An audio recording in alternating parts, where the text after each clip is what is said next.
Uh,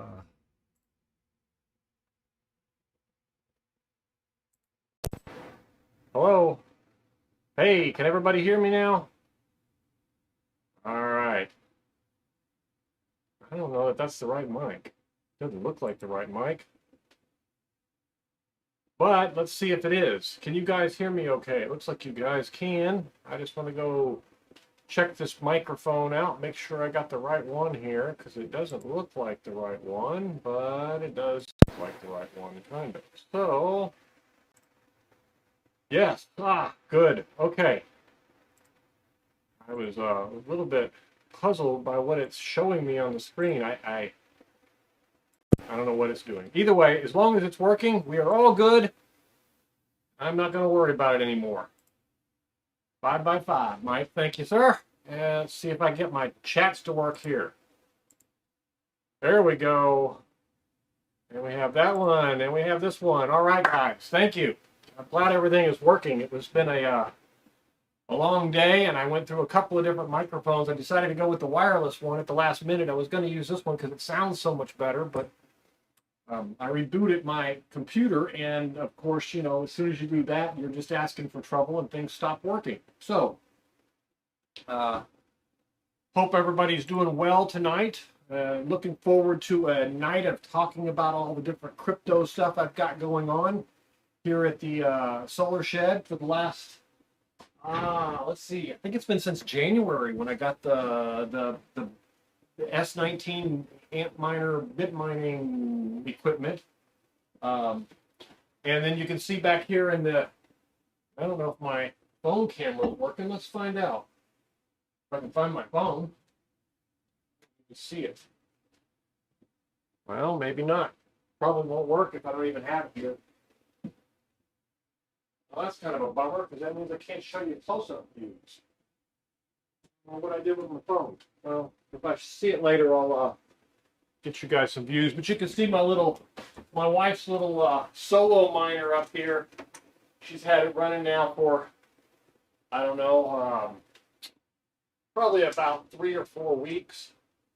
And she keeps walking by it and telling me it's still zero. What's wrong with it? Telling me that I built her I bought her a defective one, and I laugh and say, you know, I'm not sure if we ever hit it, we'll just go partying because you know it's even with it down to what is it 69,000 at this point. Let's see what it says. 60. Oh, it's 68,935 today, or right now at this moment. So Bitcoin anyway. So I've been mining. I mined a couple of different Bitcoins, just kind of playing with it. You know, I'm new to this. My first endeavor into Bitcoin mining was in January, early January, right towards the end of the year over Christmas holiday. I decided that, you know, I knew I was going to have enough solar this year to play around with it. And as it turns out, I do. I have in excess of 35, 40 kilowatts a day. And probably by the summertime gets here, I may be up to 50 kilowatts a day.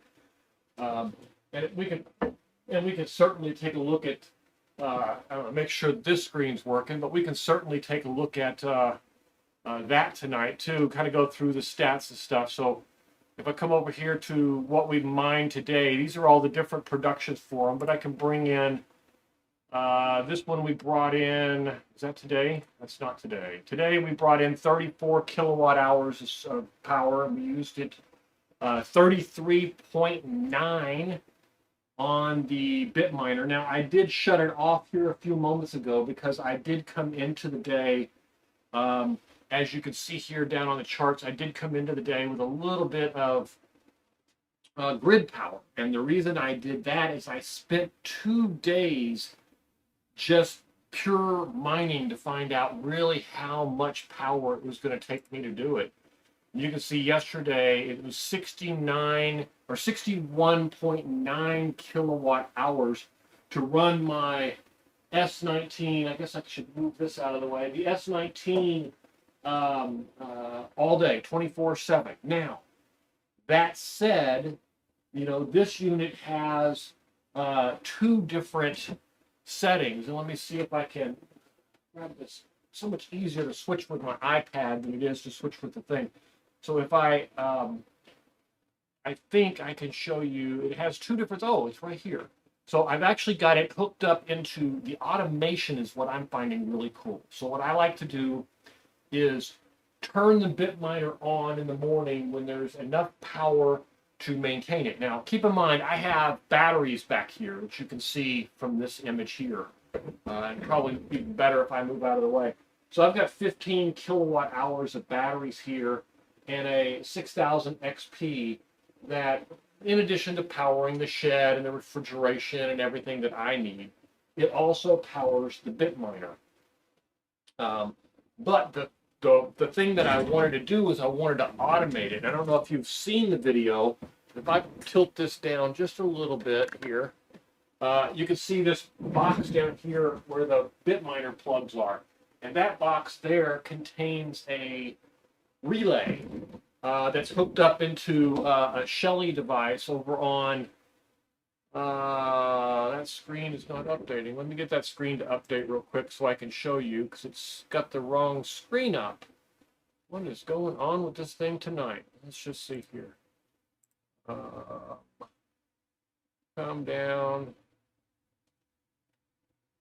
There it is, screen capture. Let me just flip this screen real quick. I'm just going to flip this screen to something else and then flip it right back. Give me just a second here. It'll look kind of goofy.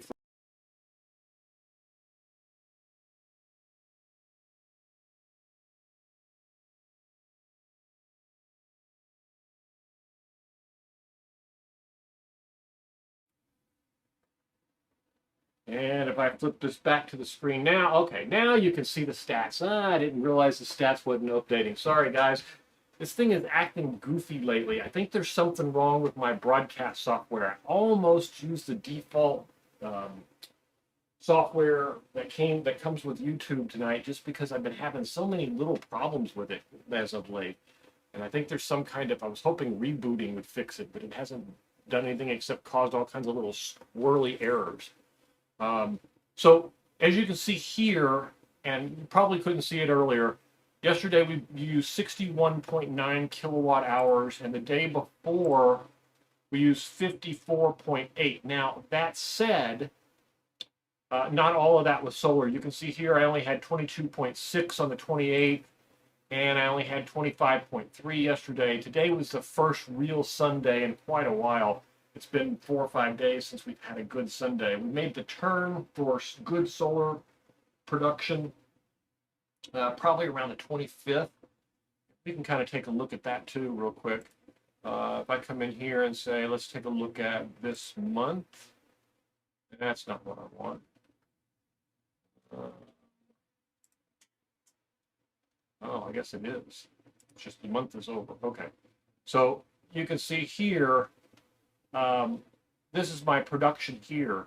Now, most of the time I run almost completely off-grid, with the exception of when I underestimate the overnight usage or something like that. So let me kind of explain what I do there, and then we can kind of get back to the details here. So one of the things that I do is I try to automate the entire system. For me, bit mining is one of those that right now it's a huge fascination. I'll spend tons of time on tracking it every day and making sure that everything is working. And when I was on that screen, when I was on this screen here that you could hear me, I didn't check.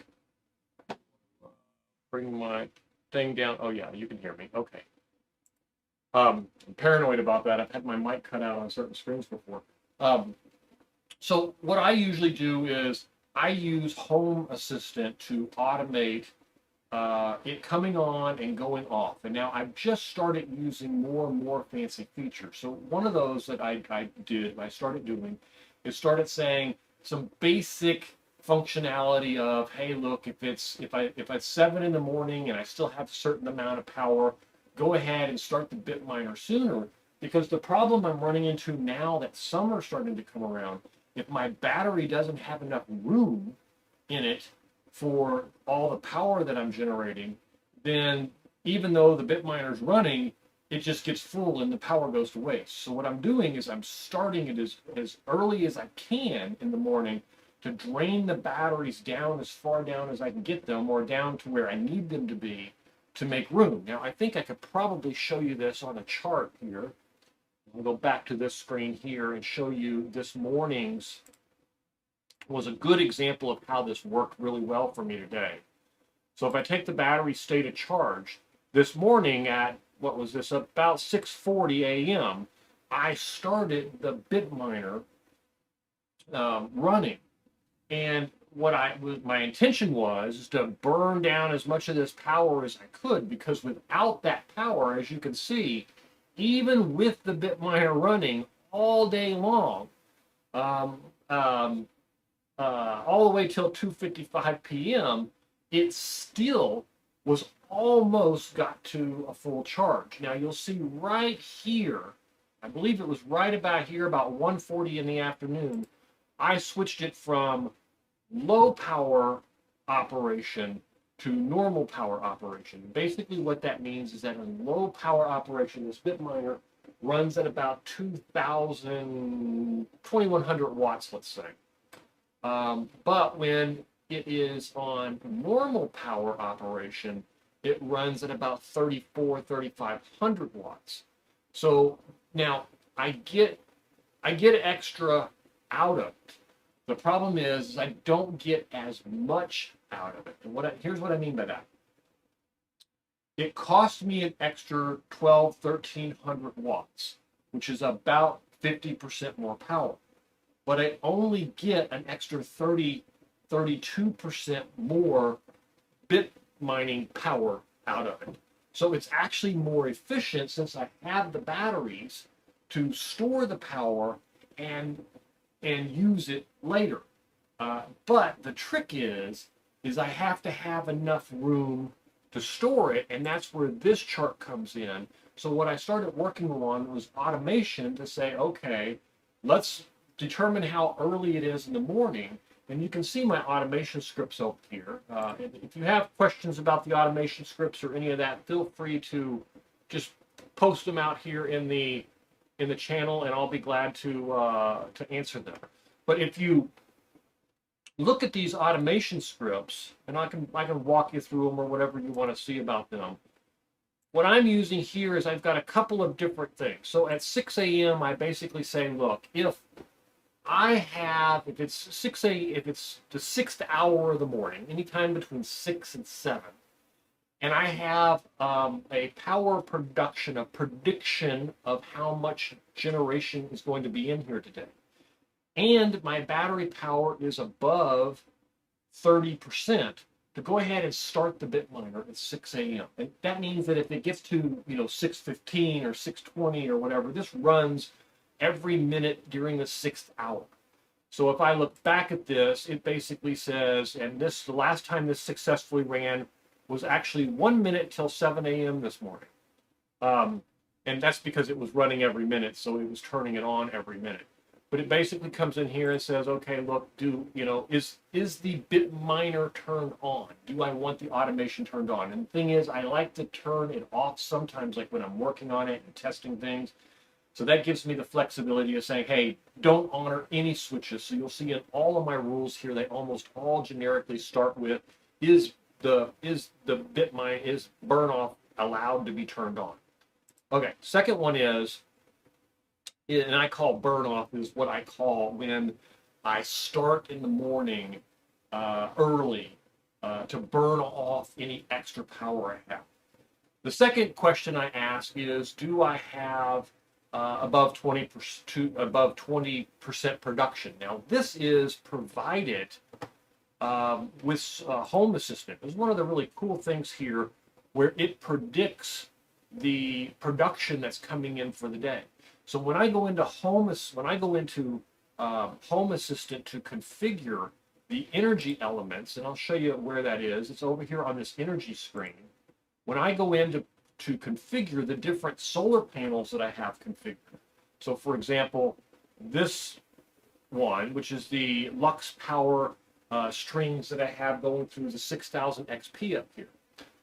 This 6000 XP has 2 MPPT inputs, and each one has 16 panels running to it. Now, keep in mind, all of my panels for this system, 100% of them are all used. I post videos on how I find the used panels and everything, but I don't go out and buy new panels for this. I just use the used panels because I have them sitting against fences and just kind of ad hoc at this point, just kind of playing around with different solar setups to see what I can get. But this does a prediction model for me, gives me an idea how much solar power is going to be generated. So with that prediction, then and it's got several different prediction models here. So I'll explain the 4 different input sources I have. The Lux Power PV, that has 16 powers. That's the majority of the power. That's the one that you saw on the main screen that it's predicting. It does. I'm not using all of them in my prediction. I just wanted to get an idea. Is there going to be enough sun today to be screwing around with burn off or not? What I've determined is there's really 2 points in there where there's enough sun that I'm going to need the battery to be drained down. One, if there's going to be over 20 kilowatt hours come in through that set of panels, then I need the batteries down around the 15 to 20% zone. So I need to start it at about 6 a.m. and get that thing burning as fast as I possibly can so that it's down to 20%. Then the other thing the reason I did that, and here was the problem I ran into. The first day I thought, okay, well, what I'll do is I'll just let the batteries run down at the end of the day. It'll run into the evening as long as it can until the battery gets down to 15%. At 15%, I have enough to run all my freezers and everything. The first night I did that, the next day there was big thunderstorms and there was a power outage, and I had 9% in my batteries when the morning started. So now I take it a little bit different. I'm not sure what I've got the shut-off set at right now. Let's take a look at what we have that set to today. That automation for shutting off the bit miner is basically saying, look, if it's under 50%. So at night when I'm done, it shuts off at 50%. Now there's a bunch of different feeds and stuff here that we can talk about and things like that. But the key here is for me. The key here for me is to look at the automation behind making this happen. It isn't so much about coming out every day. Wow, that's good coffee. It isn't about coming out every day and turning it on and turning it off. I want it automated. I want to be able to go out and travel. And while I'm out of town, I want it to come on in the morning, burn off my excess power, bring my batteries down to where they need to be. And then when the sun comes out, I want it to be able to run the bit miner at whatever the speed it needs to run it at. I just recently got a plug-in for Home Assistant that allows me to control the actual speed of the bit miner to use it in low mode or high mode, which is very convenient. Like today, if we go back and look at what I ran it at today, we can come over here and I can say, show me the output. So you can see here there was twice where I bumped it up into high mode in an attempt to prevent the battery from getting full. Because if the battery gets full, the power is just wasted. So if I can't use enough of that power to keep that battery from getting full, and what I'm going to end up having to do is, I think I'm going to add I really want to build one of those MB60 batteries, MB63 batteries, another 30 kilowatt hours. I don't think that's going to happen, but what I am going to do is I'm going to transfer a 5 kilowatt hour battery over to my RV, and I'm going to bring back the 16 kilowatt hour battery that I have in the RV, because I'm just not living in it anymore, so I don't really need that much power there.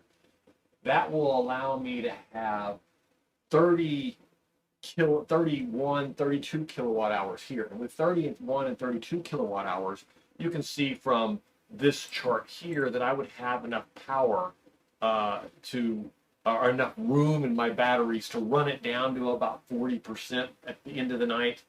The next morning, there would still be enough to absorb a day's worth of solar. I say that but I don't know that's true based on if the sun comes up. So right now I'm still playing with it. And keep in mind, it is the end of February. It's what, March 2nd now? I've technically been bit mining for 62 days as of today.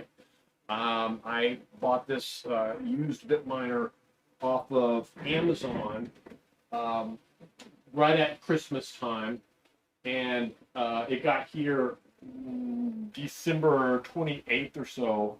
It took me a while to wire in the 220 outlets and get the power cords that were required for it to operate here, to get the plugs hooked up. But once I got all of that done, it made it very easy for me to then add in, and there's a video out there about it, for me to add in the automation. And I used a Shelly switch with an air conditioning, a 220 air conditioning relay.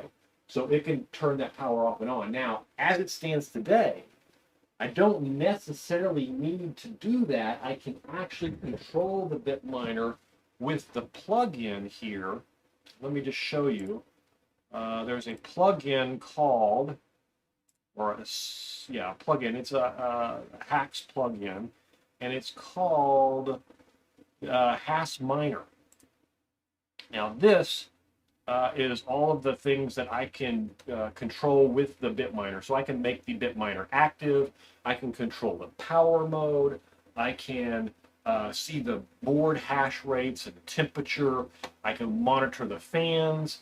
I can see what kind of efficiency it's having and everything like that. Now, right now it's all showing blanks because the bit miner is off. Even though my batteries are still way up in the 80 zone, I figured after I got done here with the show tonight, I would turn the bit miner back on and let it run all the time.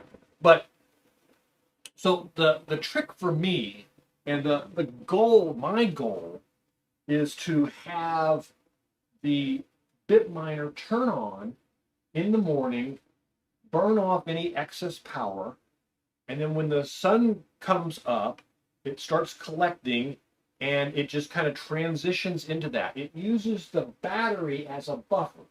Now, I started making a video about this earlier this week, and I want to clarify for a lot of people. I've had a lot of people poke at me and say, this is the stupidest reason to buy a solar system, is to run bit mining. You're not going to make any money, and blah, blah, blah, blah. To them, I say, but what I also want to say is that this system isn't about bit mining.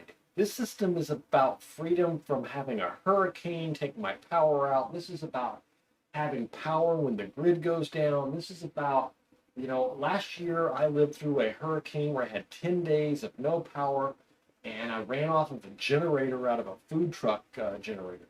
I don't ever want to do that again. I don't ever want to be stuck in a spot where I can't run my air conditioner and all of that. This system gives me the power to do that. Now, my house has a 13 kilowatt hour solar system on it also, but it's grid tied. When the grid goes down, it goes down. Doesn't do me any good to have a solar system that doesn't do that. So this is a completely off-grid system. It allows me to operate independently. I can plug this directly into my panel in my house, just like I would plug in the generator, and it will run my entire house if I'm in that situation. But that's an emergency. How often do you get to use that? So the reason I'm doing bit mining is because the power's free. The system I'm going to have anyway. This isn't about buying a system to do bit mining. It's about using a system that's here for backup to do bit mining for free, which is exactly what I've been able to do. Now, we can talk a little bit about what I've mined, how much I've mined, that kind of stuff. And I have absolutely nothing to hide from anyone here. So if you have questions about them, I'll go over a few of them now. Let's talk about a few of the things that I mined over the last couple of weeks. Let's see if I can leave this screen over here where I can get to it. And I'm going to have to drink my coffee a little quicker too, so I apologize for. I made myself a latte right before I came out, and usually they're okay, but tonight it's just fantastic. Okay. So let me get into what I've been bit mining. So when I first started, I configured it a little bit for, uh, you know, Bitcoin. It ran for a day or two, and at first I thought, oh, I'm just going to go solo and hope for the big pot. The fact is that after a day or two of running solo and not hitting anything, it's kind of boring. And I'm like, is this thing even working? And really, I didn't know anything about it. I didn't know squat about it. It took me 4 or 5 hours just to figure out how to connect an account and how to configure it. So next, I went into, now I want to show you guys how I configure this thing. So what I'm going to do is I'm going to set this bit miner real quick. I'm going to turn this camera where you can see me do it too. I'm going to set this bit miner real quick just outside the door. Sorry, I'm turning the camera so I can see what you're seeing so that I know that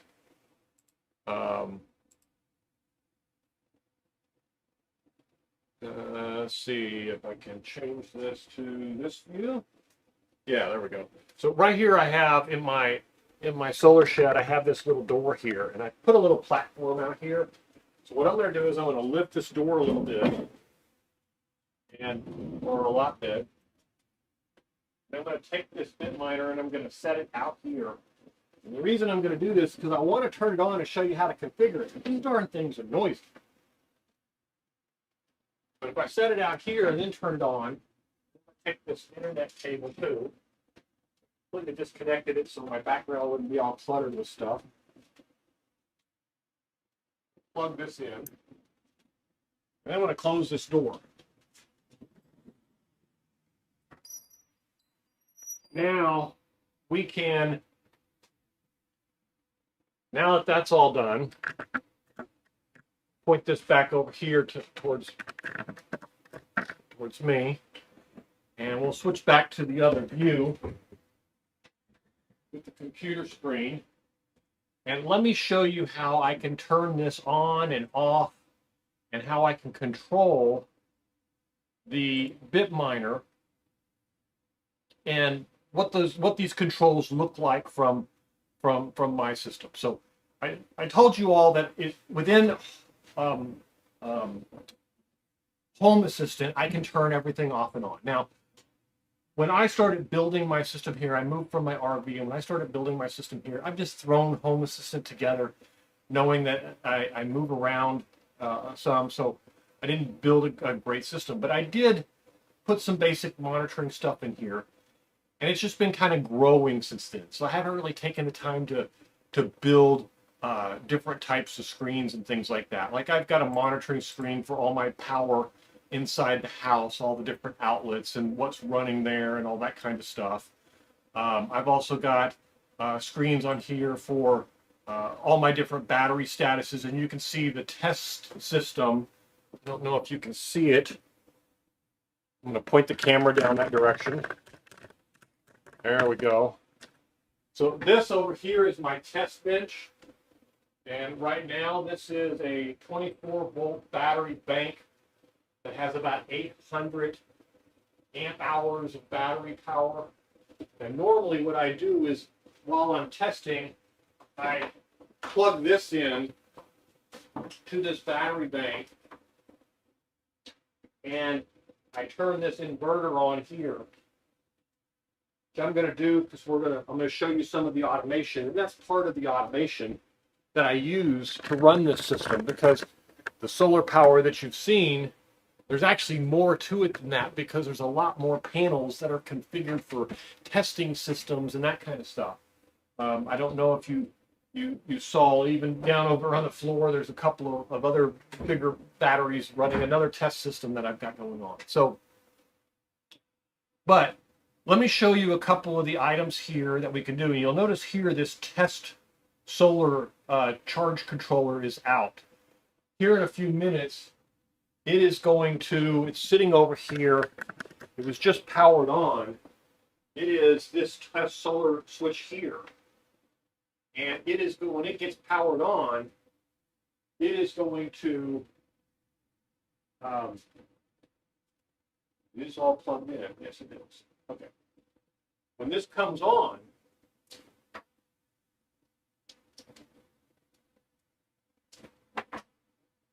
almost like there's no power to it. Oh, there it goes. Okay. So right now it's booting up, and then when it reset, oh, there it went on pretty quick that time. Okay. I don't know why it wasn't on. Must have had a loose connection or something. Anyway, so this allows me to do two things with all of this. The first one is, as we talked about, is to turn on the turn on the amp miner whenever I want. So if I come over here onto this screen, I've got a couple of controls here. One, I have this amp miner on or off, this mining on or off. If I turn this off, then all of the controls to automatically turn on the bit miner don't function. None of them fire. They all just get skipped.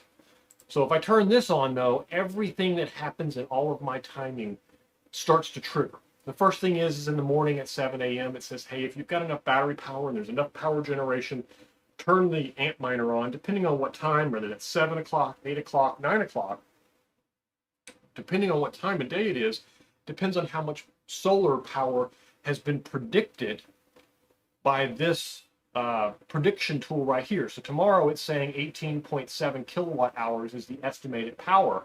And as you can see today, I got 25.4 off of the 6000 XP.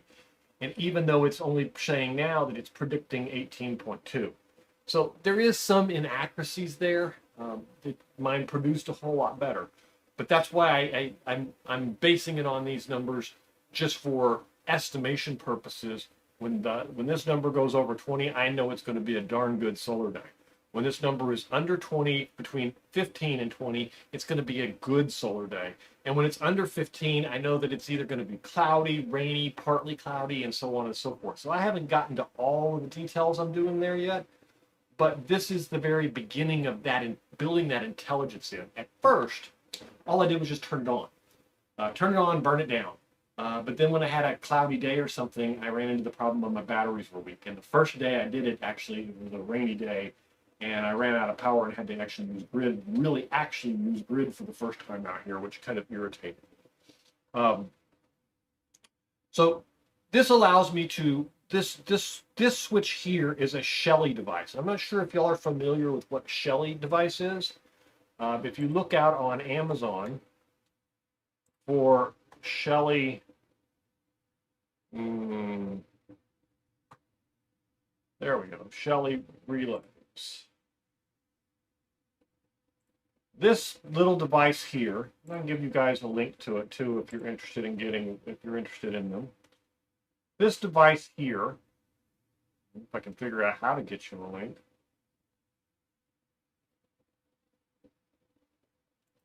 I think I can post it here. There it is. Okay. So this device here allows you to connect, and they make all different kinds of them. This is a little 8 amp one. All I needed was a little, for this device, I put in a little 8 amp one and a relay, and it basically has the relay clicks on when the switch is on, and then the relay clicks off. So it relays to an air conditioning 220 60 amp air conditioning relay. And all of the video is out there for that if you guys are interested in it. I posted it out there and you can go and take a look at that. It's on the channel, so feel free to take a look at that. But this allows me to come into Home Assistant and say, turn on, you should have heard it click, and the amp miner, you can hear it winding up outside now. And this allows me to turn on and off the amp miner, but do it not only through a switch like this, but to also do it through automation. So now my amp miner can turn on and off at will. And if I come over here to the monitoring screen, we'll see that we're sitting at 390 watts. And as this thing starts to boot up, what it's going to do is I hear the fans winding up now. Unfortunately, the noise cancel on these microphones is so good you probably don't even hear it. But it will amp on, and then of course as it amps up, it should go up to about 2,000, 2,100 watts, somewhere in that range, depending on the temperature outside. It's a little warm out there tonight, so it'll probably be closer to 2100 and a little bit further away from 2000. But as this, and we'll just wait here and wait for this to amp up. It'll go out. It's got to connect to the server and everything. But I wanted to show you this piece because in order to connect to the amp miner, it's got to be running. So I'm going to come out here, and I think it's on 37. And I'm going to log into it. And so you can see here, the first thing I had to learn is how to even configure an amp miner. I had no idea what I was doing. This device came in and I got to this screen. I did a factory reset setting because the guy who sold it to me was nice enough to configure his information in there. So when I turned it on, it started mining for him. The good news is the settings were pretty easy. You basically need a pool or a server that you're going to be operating from, and in my case I picked k1pool.com, or let me rephrase that. I did not pick that initially. Today I am mining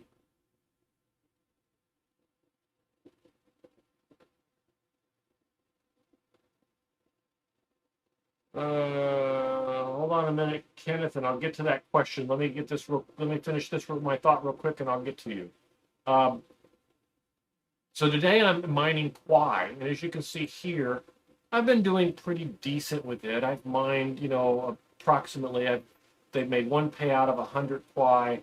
I changed my payout to about 500 so that it would be free. And it takes, I don't know, 8 to 10 days for it to mature.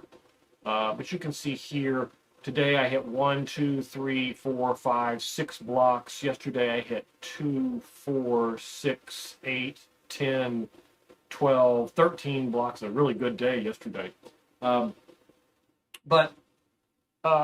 I've mined a couple of different things. I also mined Digibyte for a little while, and I've got about 4,350 have been paid out to my Digibyte account. It's a little bit harder to mine than Quai was. I mined some Fractal for a little while, and I made absolutely nothing on the Fractal. I spent all the time mining it. It is a lot easier to mine than like Bitcoin or something, but I'm looking more for the long-term investment of do something small, collect a whole bunch of it when it's free, it's small, and then get into getting that payoff someday when Quai goes from its current value of sitting here at what is it sitting at, 4 cents a coin or something like that. Yeah, 4.3 cents, 4.35 cents. So, if I get lucky in 5 years, 10 years from now, this goes up and it's 50 cents a coin, it's going to be a major payday. So that's kind of what I'm just looking to collect it, bank it, let it sit there, and do nothing. Now, a lot of people go out to do this. They do what they call, that's solo mining. So if I hit one, I get one of these, I win the entire, all the coins and pay my commissions, and it's mine. And they send all of it to me. So as you can see here, if I scroll down here, they send me, the reward at this point was 4.615. So they send the whole thing to me minus my, minus whatever commissions happen to be at the time. There are some free servers out there, but I suggest that you go with one that you pay a commission of 1% or 1.5%, somewhere in that neighborhood. You can get the free ones. Unless you're running your own server, I've learned that some of the free ones are really wonky. They work for a little while, they cut off, they cut on, they so on and so forth. So you really want to go with a reputable server, because what you don't want is that miner to be running and you submit all these packets and that server is down. I had one that I ran for about 3 days and it said I had won 3 packets, but it was so far behind in its processing that I never got credit for them. There was no payout for them. I do want to go see if I can answer this question. I don't know that I can, but let's just pull this up real quick. Where did my board? There's. Okay, so we're going to come over here to Sorry, looking for my chat window. Here it is. All right. Sir, is it possible, sir, don't call me sir, just call me Matt. Is it possible, can we put LAN hub to laptop to solar to have internet frequency? Internet frequency. Are you, I'm not sure what you mean internet frequency. Are you talking about, possible we can put LAN hub to laptop to solar to have internet frequency? I'm not sure if you're talking about the electrical frequency, like in the Kenneth, you're going to have to be a little bit more, tell me a little bit more about what you're looking for here. I'm not quite sure, and if someone else thinks you know what he's talking about, please feel free to let me know. You can obviously hook the LAN hub to your laptop, which here I've done the same thing. You can see the wire running down to my hub right here. This one is running up over the roof and over into my laptop. My solar is connected through the Wi-Fi port here, and the smart Victron is connected up into the Venus device over there through a USB port, which that one's connected, plugged in directly to it. I prefer to have them plugged in directly simply because all the Wi-Fi seems to slow it down a little bit. But frequency, the only thing that I know about frequency that you might be referring to is the electrical frequency. So if I come over here to my, let me just go into, I'm going to just log into Solar Assistant if I'm not already logged in. Oh, I am. Here it is. So in Solar Assistant, I can see the grid and the frequency here. Now, that's the grid that's plugged into my 6000 XP. But I can also see in the inverter mode, the AC output is 240 and exactly 60 hertz also. So if that's the frequency you're looking for, that should be passed over in under the connection between the two. And I'm just going to scroll down here real quick. Sorry about going so fast, you guys. Just want to see if I can find this real quick for this frequency. This is the lux. Here it is. Okay, so here's the lux. And AC frequency 60.01 hertz. So it does have it there and makes it available if that's the frequency you're looking for. But internet frequency, I'm not sure. I'm not sure exactly what you mean by that. Sorry. All right. So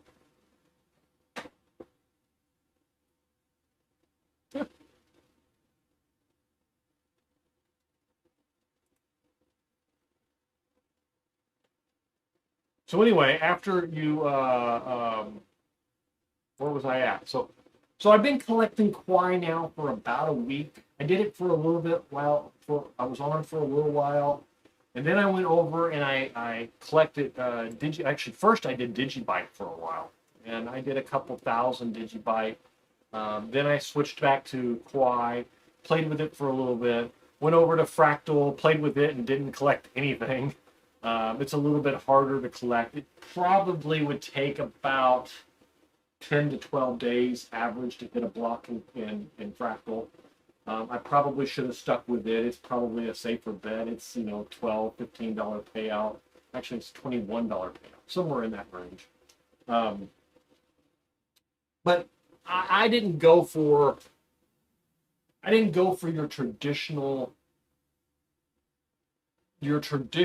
payoff that a lot of people are doing, which is go with the big pool, collect your few dollars every day, pay for your electricity, and hope that you collect more. That really wasn't what this was about for me. For me, it was about take the power I'm going to have anyway, and the system that I'm going to use as an emergency backup, and have it available all the time, but play with it and keep it useful the other 364 days a year, or hopefully 365 days a year.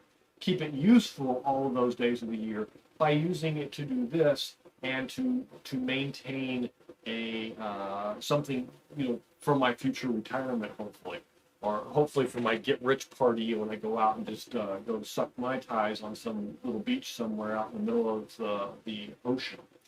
But that's kind of the idea behind it. So I turn it on automatically in the morning, run the battery down.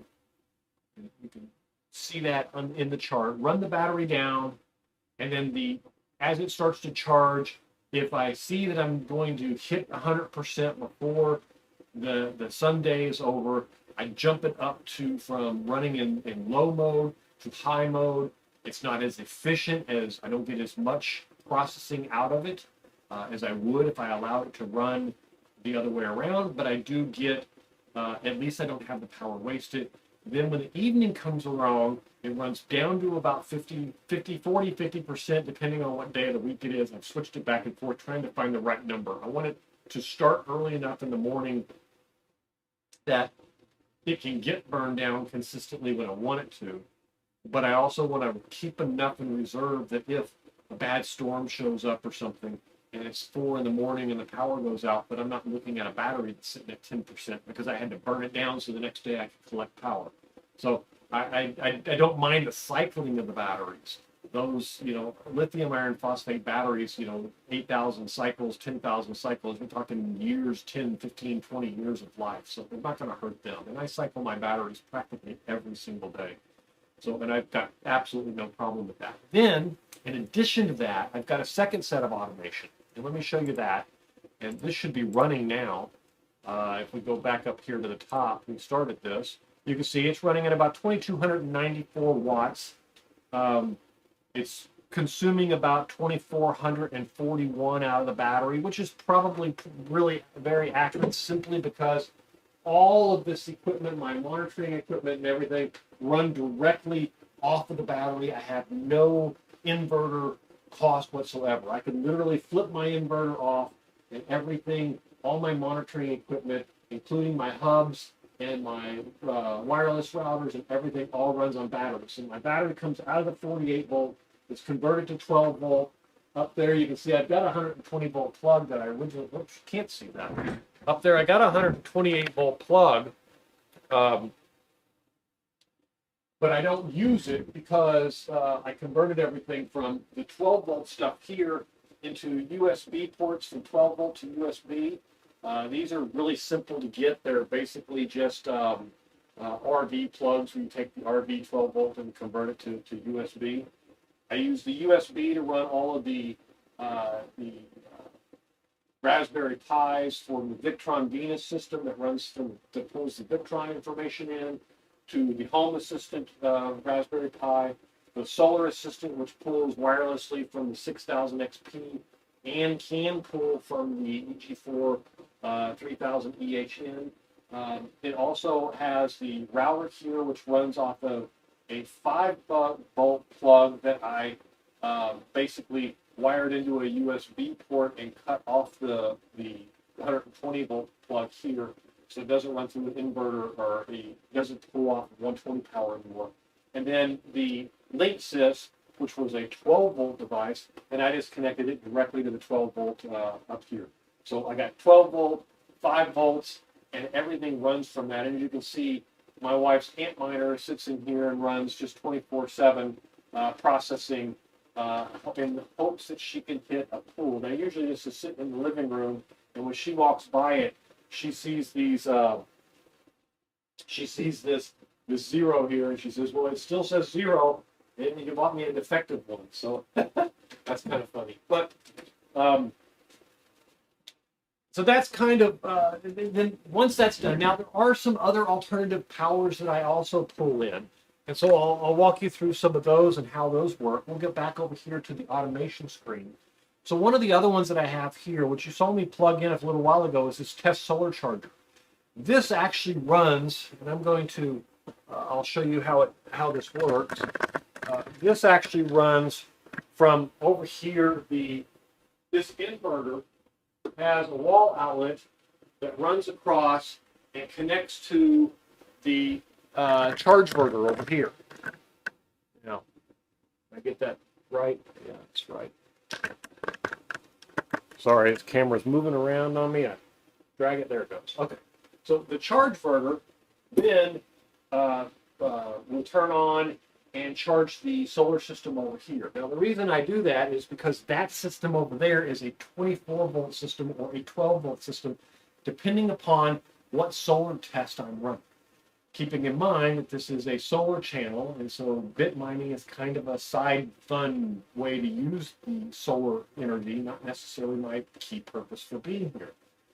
So today it is running a 24-volt system.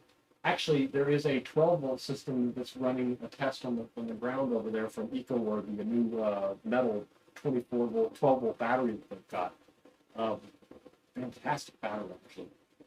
But so those inverters, then I can use this test solar charger and turn it on. And what will happen is that will turn the power on to the charge inverter, which is here. And it will start charging. Hear it ramping up over there as it starts to pull power, and this will start charging the battery over here. Now, technically, all it's doing is transferring that power from over there to over here. And as you can see, that battery is sitting at 61%. So this morning when it started, it was at 60%, and I already ran down from about 79% down to 62% earlier once the sun started going down.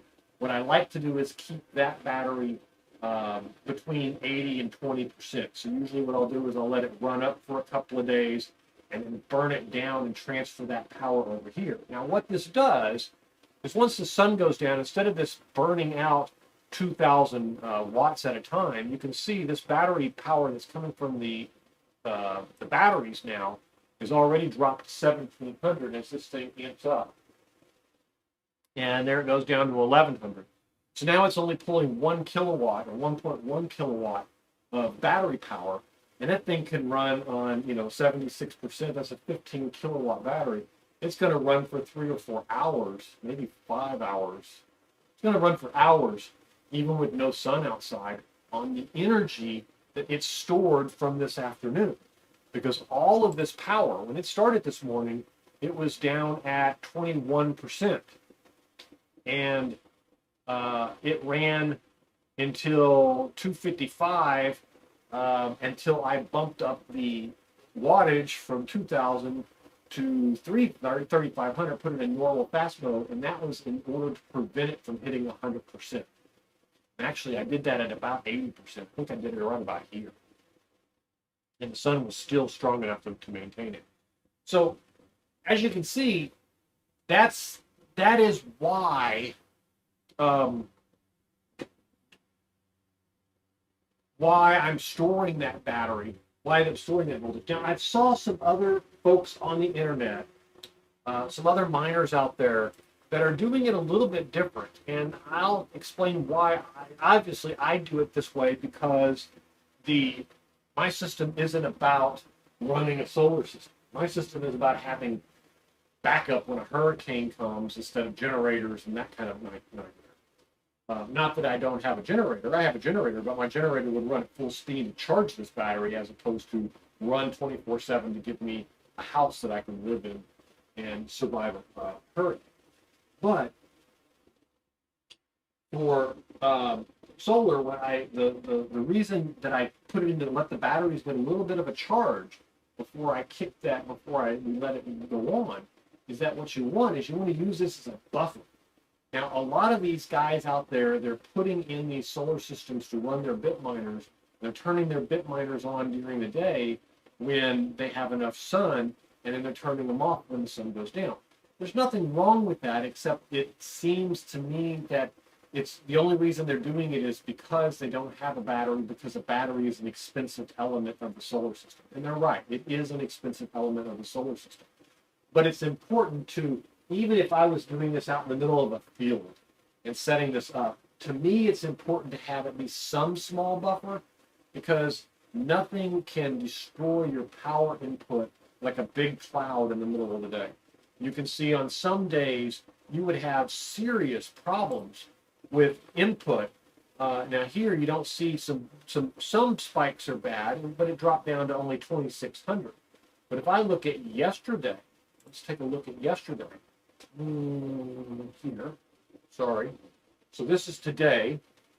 But you can see yesterday, this was up and down, up and down, up and down, 6,000 watts, 1,200 watts. Well, at 1,200 watts coming in, there isn't enough power to keep the bit miner running. And so if you don't have a battery, no matter how big it is, because you don't need much to buffer those bad clouds, but you do need something to buffer those clouds. And so that's why if you're going to use solar to run it, you can do it that way, but the problem is on days like yesterday, and yesterday's no joke. I mean, if I look at yesterday, we're talking about today. What am I doing here? Okay. Oh, I see. So yesterday was. That's not. Oh, it's the whole month. What is today? Today is the 2nd. So today we got 34 kilowatts, and it was fairly consistent. It would have, could have kilowatt hours. It could have ran, most of the day. Really wouldn't have had too many peaks that would have caused it problems. But yesterday, I got 25 kilowatt hours. That's a lot of power. But the problem is that it wasn't consistently coming in all day long. When it dropped down, it would drop down to 8,900 to 1,100 watts. And then it would bounce back up to 6,000, and then back down to 1, and then up to 6, and then down to 1. That's going to cause your bit miner to go off and on and off and on and really do some damage because of those lags. So you really need a battery to smooth that out. Even a small battery, even a small 100 amp hour battery, and I'm using 48 volts over here, so even 100 amp hours would be more than enough because it's 5 kilowatt hours. You don't need that much for a buffer, but you do need enough to where you can still power. Now, going back to this here, what is this upgrade? It's driving me crazy. Just do the stupid upgrade. Leave me alone. Okay. Hate those messages. So as you can see here, it shows me what's coming out of L1, what's coming out of L2, what I'm burning. And this will run for hours and hours and hours tonight. It's actually kind of quiet sitting outside on low mode. On high mode, there it's quite noisy.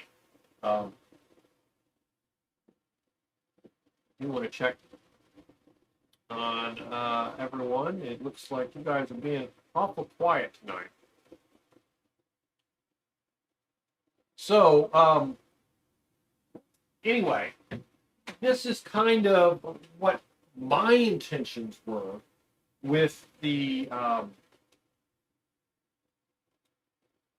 my intentions are with bit mining is to pile up a bunch of coins from different startups and things like that, where they're easy to mine and easy to get to. And hope that someday that, I look back at this and say, remember 10, 15, 20 years ago when I was mining that Quai and now it's worth, $3 a coin. It doesn't have to go up a lot. But if you own, thousands of them or tens of thousands of them, because, I could mine for a year, even if I only mine Quai for a year at, 40 or 50 a day, it's going to be quite a bit. And then there's other ones. Now, I could go out and just do a normal pool. To be honest with you, I'm never going to hit a jackpot like that. I'm never going to get lucky and have that. And I've always, I just don't find it exciting enough to do it. So for me, it's just not worth it. I'm not one of those that's out to make money off of the mining right now. I'm looking for, let's hit the home run or let's go home. Anyway. Oh wow, it's 8 o'clock already. How did that happen? So that's kind of my goals for this going forward. It'll be interesting to see how much mining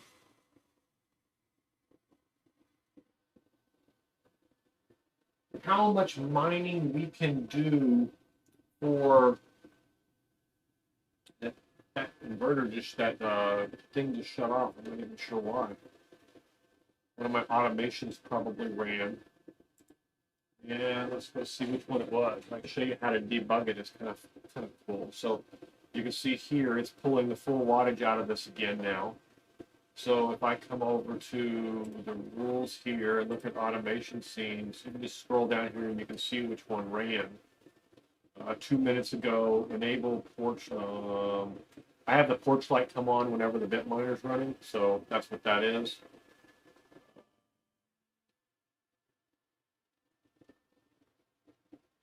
Yeah, I don't know why it shut off.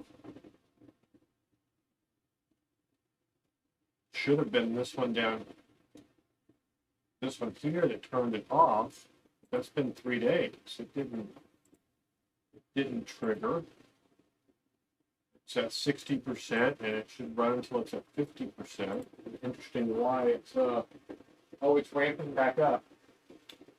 Damn inverter overheating. Yeah, I'm sure that's what it was. So in this case, I probably should come in here and tone this down a little bit. I got it set to charge at 25 amps, and some of those can handle it, and some of them can't. I'm going to turn it down to 20 amps charge. That'll allow it to give that inverter over there a little bit of a break.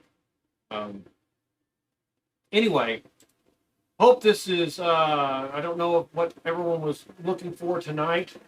I just wanted to kind of come out, talk a little bit about what I've been doing with the bit miners and how I've been playing with them and all of that.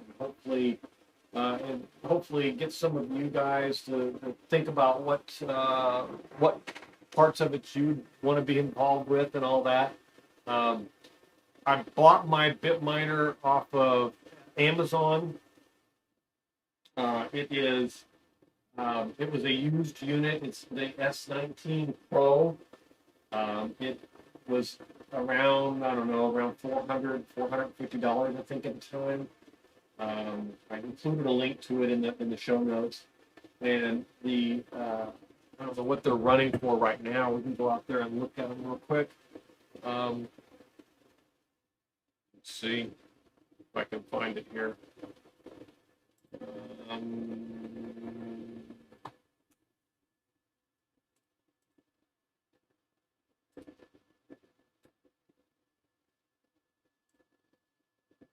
So I ordered it on December 29th, and it was scheduled to, take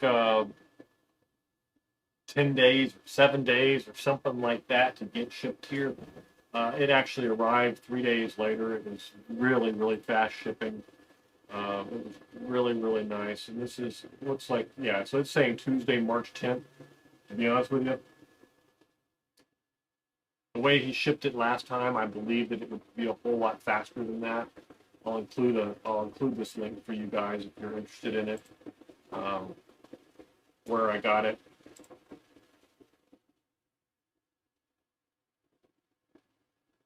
That's the link to it there.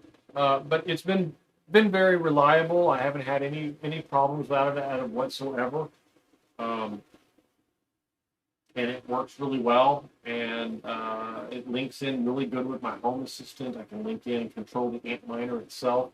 So if I wanted to go into the Antminer here, I can. I don't have any of these built into screens yet to control it. There's just the plug-in I got working and stuff. I've just been using it manually until I figure out how I want to control it. But this one allows me to see that it's running on low mode, it's active. If I wanted to turn it off, I can control it with this by simply just flipping this switch. And if I watch over on the Home Assistant, this is the Home Assistant. I want to open up another one though, because I don't want to lose that screen. It should, the power output here should drop off here in just a few seconds when it detects that thing is no longer there and it's turned off. and it'll go into a charging mode. And you can see now it's happening. It's going into a charging mode as there it goes. And then, so it's shut down. So the control works. It allows the automation to work. Between that and me being able to control turning off and on the outlet from here, using the solar and the batteries to buffer the sun's ups and downs of the day, and having enough buffer battery space to store all the excess so that I can run it. I would like to get to the point where I'm generating enough solar power in a day to have it run 24/7 during the summer hours. Now, I already know, based on the statistics that I have here, I do want to come back over here and turn that back on. I already know from the statistics that we have here that in order to run it all day, I'm going to need to have, that's February. Does it keep going back to that?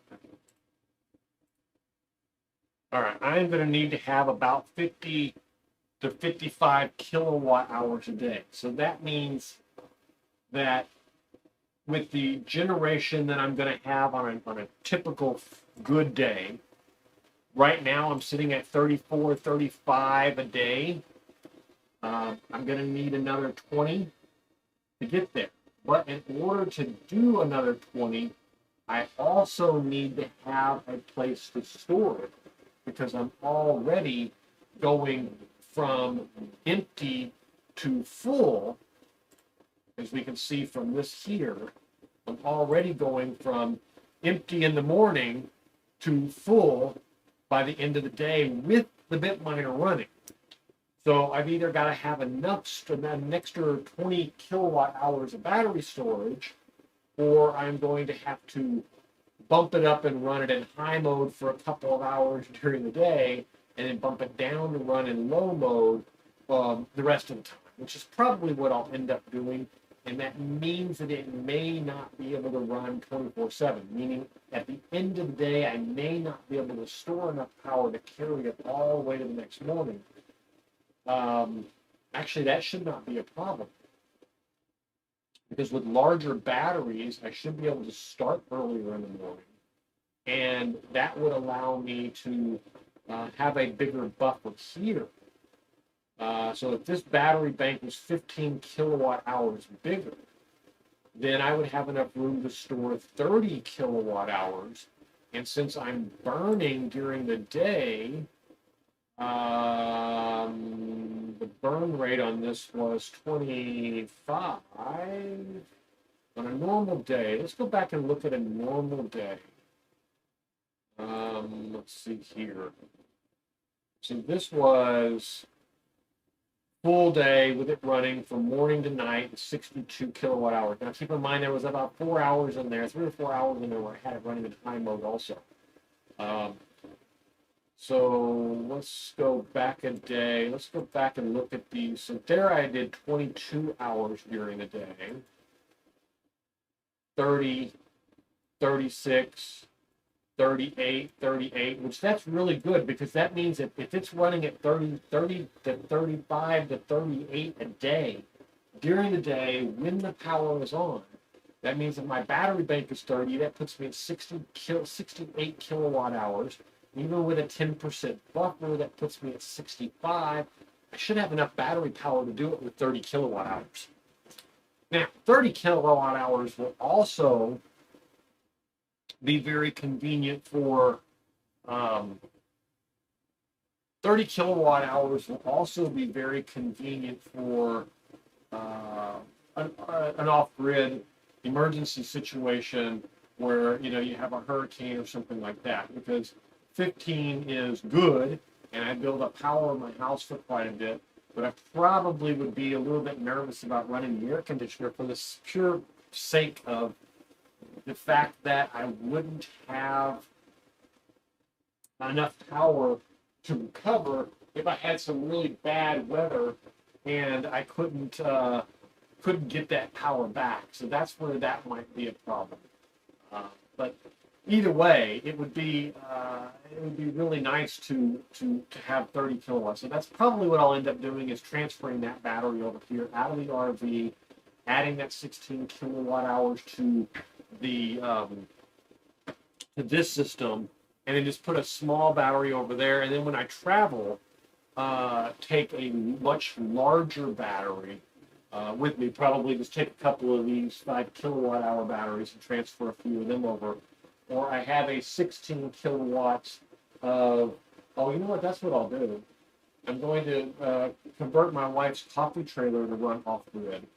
I'm going to use 2 of those Pikachus, give it 6,000 watts in parallel. And I'm going to use 4 280 amp 12 volt batteries, because they're portable enough that I can pick them up and put them into the coffee trailer and then move them in here. Oh, you know what? That's another 15 kilowatts too. So I'll actually have 45 kilowatts here. Oh, I'll have plenty of power. This is going to be a lot of fun.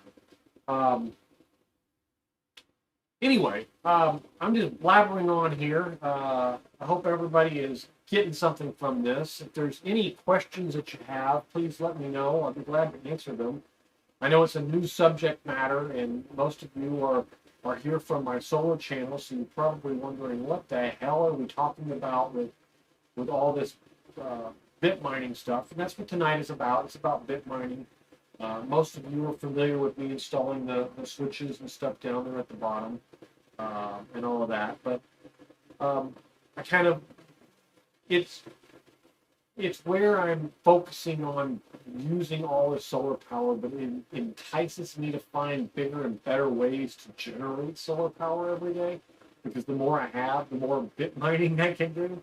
So it is making for some good content. I've got a great series coming up of mounting the solar panels on the fence. I'm hinging them at the top, and I'm going to I have to put some kind of mechanism where I have to be able to retract them in, so when a hurricane comes or something, that they're not, out in the wind and make these big giant wings. But they have to be convenient enough to pull out, because there's a shit ton of them. There's 16 along this back fence, and another 6 or 7 along the side fence over here. So I don't want to be running around all day, putting them in, taking them out, putting them in, taking them out when there's a small storm coming. So it has to be stable enough to support a storm, but and hold up, tucked away for a hurricane. But they have to be at a good enough angle to pick up the sun too. So that's what I'm kind of playing with right now to figure out how much I can do there. Anyway, I think that's it for me tonight, unless you guys have something special you want to talk about. I appreciate all you coming. I do want to do a little bit of a celebration on the, again today. You guys are fantastic for, so right now we sit at, see if this is going to, right now we sit at 19,776 subscribers. I am just stoked on how many of you have come by and subscribed. Make sure you subscribe. I'd love to reach that 20,000 before next week. If I do get close to the 20,000, I will schedule an ad hoc celebration for you guys to show up and celebrate with me, because it's you that makes all of this possible. It's your subscribing that allows me to do it. It's your watching of the videos.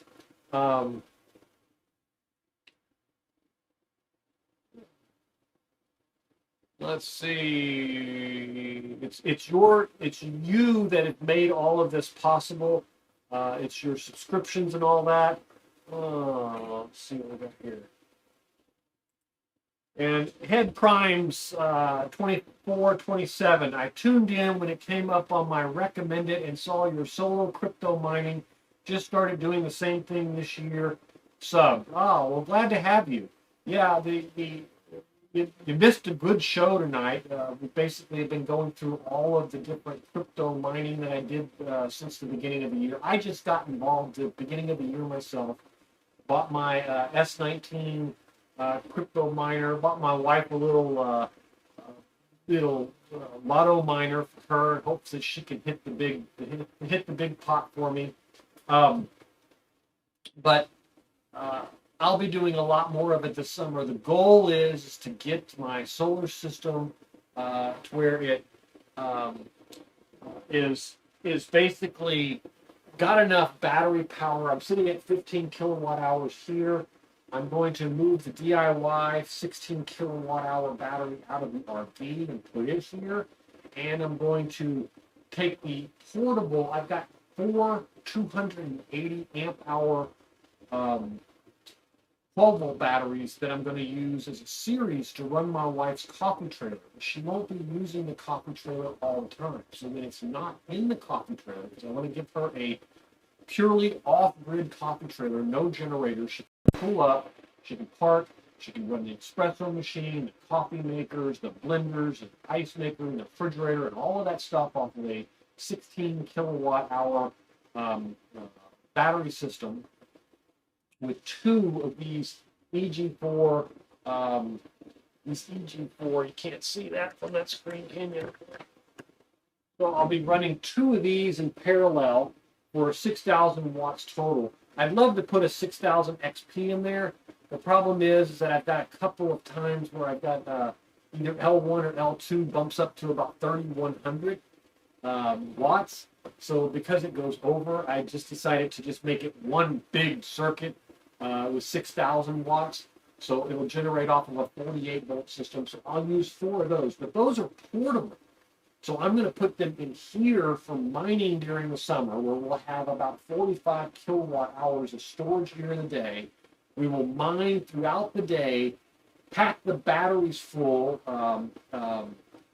for mining all night long, and then when the sun comes back up the next day. Now, it won't work probably during the winter, but it damn sure should work during the summer months. Right now, I'm sitting at collecting about 35 kilowatt hours a day.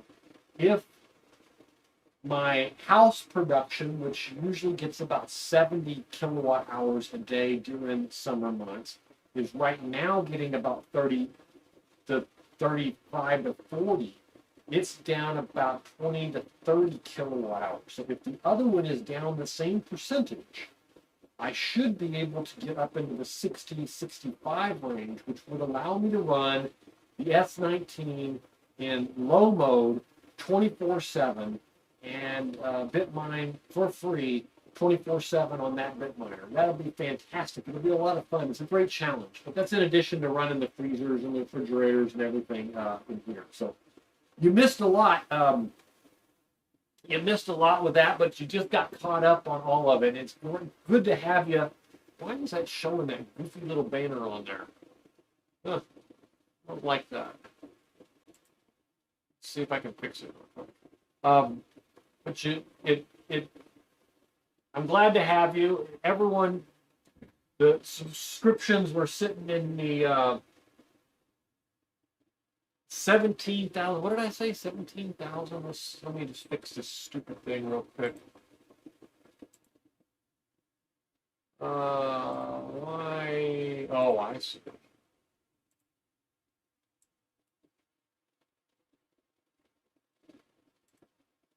That fixed it? That did. Yay. Okay. All right. So now we will go back to celebration mode, which was, well, that's kind of goofy, isn't it? Wait, disappears and comes back. Oh, I see one. Okay. So we'll go back to celebration mode. You guys are just fantastic. And the amount of support that you've provided me and the number of subscribers and the members who get in and watch the videos early. Thank you so much for everything that you guys do. It's just been fantastic with the 19,776 celebrate one more time for 19,776, and hopefully next week by this time I will tune in sometime this week when we get close to 20,000, and hopefully all of you will show up and celebrate with me.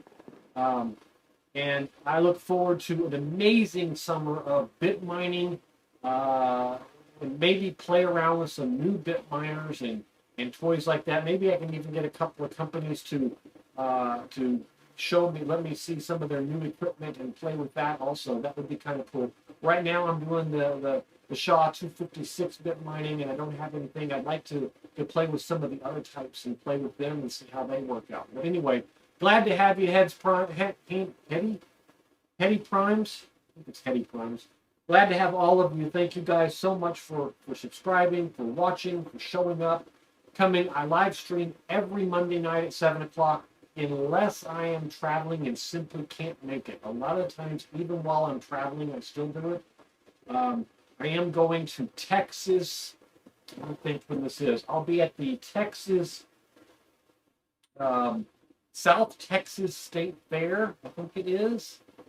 Here in a few weeks. I'll be there for 2 weeks. It's actually 10 days, I think.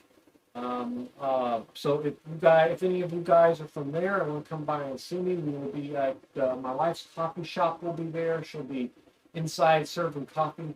Come in and let her know that you saw me online.